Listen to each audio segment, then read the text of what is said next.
अगर आपका सपना है अगले 6 महीने में आपको बैंक की जॉब मिल जाए, तो सिर्फ दिन-रात पढ़ना काफ़ी नहीं है। आपको सही स्ट्रेटजी, सही स्टडी प्लान और लगातार प्रैक्टिस की ज़रूरत है। अगर आप SBI clerk, SBI PO, IBPS clerk, IBPS PO या किसी दूसरे बैंकिंग एग्जाम की तैयारी कर रहे हैं, तो अगले 6 महीने आपके करियर के लिए बहुत महत्वपूर्ण हो सकते हैं। हेलो फ्रेंड्स, मैं हूं सुदर्शन प्रकाश और आप देख रहे हैं यूट्यूब चैनल गुरु चकाचक। दोस्तों, आज की इस वीडियो में मैं आपको बताऊंगा कि 6 महीने में बैंक एग्जाम की तैयारी कैसे करें, रोज कितने घंटे पढ़ें, किन सब्जेक्ट पर ज़्यादा फोकस करें और ऐसी कौन सी गलतियां हैं जो आपके सिलेक्शन को रोक सकती है। सबसे पहले एक बात बिल्कुल साफ समझ लीजिए कि 6 महीने में बैंक की जॉब की तैयारी करना संभव है, लेकिन इसके लिए आपको अपनी वर्तमान स्थिति को समझना होगा।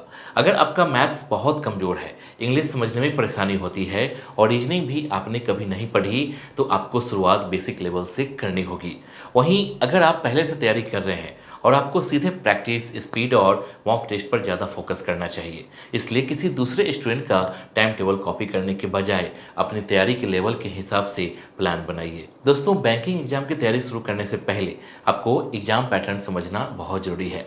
आमतौर पर बैंकिंग एग्जाम में क्वांटिटेटिव एप्टीट्यूड, रीजनिंग एबिलिटी और इंग्लिश लैंग्वेज मुख्य सब्जेक्ट होते हैं। मेंस लेवल पर जनरल अवेयरनेस, बैंकिंग अवेयरनेस और कुछ एग्जाम्स में कंप्यूटर से जुड़े सवाल भी पूछे जा सकते हैं।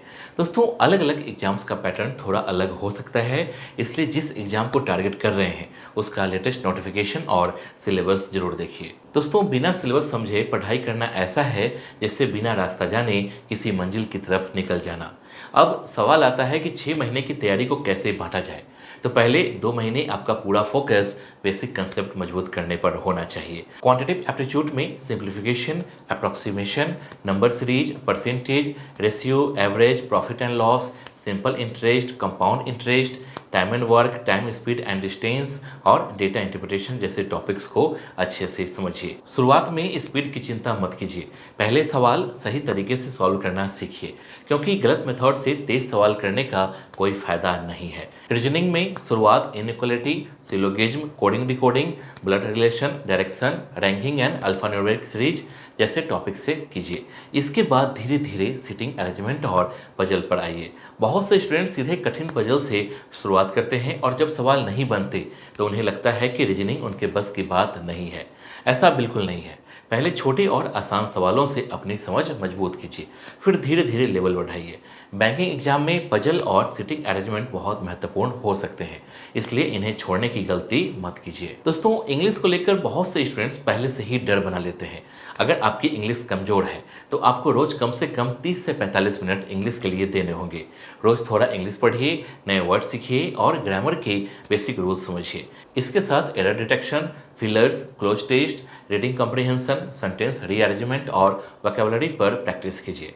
इंग्लिश एक ऐसा सब्जेक्ट है जो एक दिन में मजबूत नहीं होता, लेकिन अगर आप 6 महीने तक रोज़ थोड़ा भी पढ़ते हैं तो बहुत बड़ा इम्प्रूवमेंट देखने को मिल सकता है। दोस्तों, तीसरे और चौथे महीने में आपकी तैयारी बेसिक से प्रैक्टिस लेवल पर आ जानी चाहिए।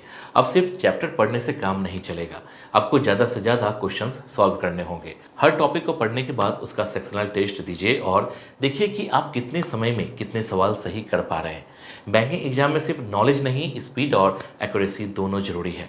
अगर आपको 20 सवाल आते हैं लेकिन उन्हें करने में बहुत ज़्यादा समय लग रहा है, तो एग्जाम हॉल में परेशानी हो सकती है। इसी दौरान आपको प्रीवियस ईयर क्वेश्चंस भी सॉल्व करने चाहिए। इससे आपको पता चलता है कि एग्जाम में किस तरह के सवाल पूछे जाते हैं, किन टॉपिक से ज़्यादा क्वेश्चंस आते हैं और क्वेश्चंस का लेवल कैसा रहता है। दोस्तों, अगर आप बैंकिंग, एसएससी, रेलवे, यूपीएससी या किसी दूसरे कॉम्पिटिटिव एग्जाम की तैयारी कर रहे हैं और रीजनिंग में अपनी पकड़ मजबूत करना चाहते हैं, तो ओसवाल पब्लिशर्स की an advance approach to reasoning verbal and non verbal books आपके लिए काफ़ी उपयोगी हो सकती है।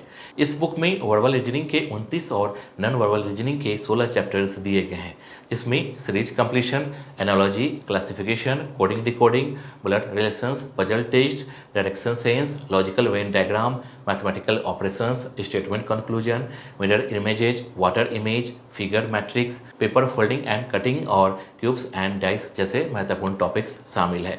इस बुक में 5000 से ज़्यादा प्रैक्टिस क्वेश्चंस के साथ हिंट्स और एक्सप्लेनेशन भी दिए गए हैं।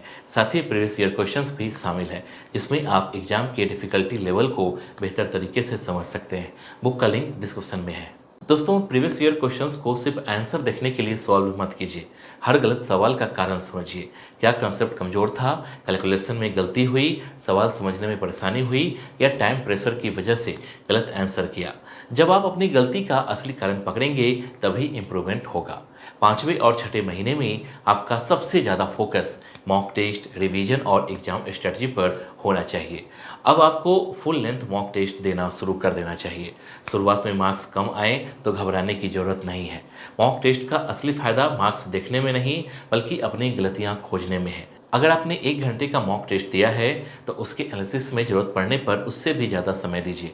देखिए कि कौन से सवाल आसान थे लेकिन आप छोड़ आए, कहाँ ज़्यादा टाइम लगा और किस सेक्शन में एक्यूरेसी खराब रही। अब बात करते हैं डेली रूटीन की। अगर आप फुल टाइम तैयारी कर रहे हैं तो 6 से 8 घंटे की अच्छी और फोकस्ड स्टडी काफ़ी असरदार हो सकती है। लेकिन सिर्फ कुर्सी पर 10 घंटे बैठने को पढ़ाई मत समझिए। अगर आप 6 घंटे पूरी कंसंट्रेशन के साथ पढ़ते हैं तो वह 10 घंटे की बिखरी हुई पढ़ाई से ज़्यादा बेहतर है। क्वांट और रीजनिंग को लगभग 2-2 घंटे, इंग्लिश को 1 घंटा, बाकी समय करंट अफेयर्स, रिवीजन, प्रैक्टिस या मॉक टेस्ट को दिया जा सकता है। अपने कमज़ोर सब्जेक्ट को थोड़ा एक्स्ट्रा टाइम दीजिए। दोस्तों, करंट अफेयर्स की तैयारी भी रोज़ करनी चाहिए, खासकर अगर आपका टारगेट मेंस एग्जाम है। रोज़ की महत्वपूर्ण नेशनल, इंटरनेशनल, बैंकिंग, इकोनॉमी और गवर्नमेंट स्कीम से जुड़ी खबरों को पढ़िए और शॉर्ट नोट्स बनाइए। एक साथ कई सोर्सेज फॉलो करने की ज़रूरत नहीं है। एक भरोसेमंद सोर्स चुनिए और उसी से रेगुलर तैयारी कीजिए।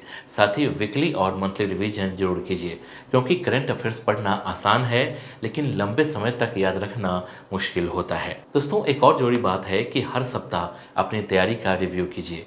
रविवार को 20 से 30 मिनट निकाल कर देखिए कि इस सप्ताह आपने क्या पढ़ा, कितने टेस्ट दिए, आपकी एक्यूरेसी कितनी रही और किस टॉपिक में इम्प्रूवमेंट नहीं हो रहा है। अगर आपका कोई टॉपिक लगातार कमज़ोर है तो उसे छोड़िए मत, उसके बेसिक कंसेप्ट पर वापस आइए और आसान क्वेश्चन से दोबारा शुरुआत कीजिए।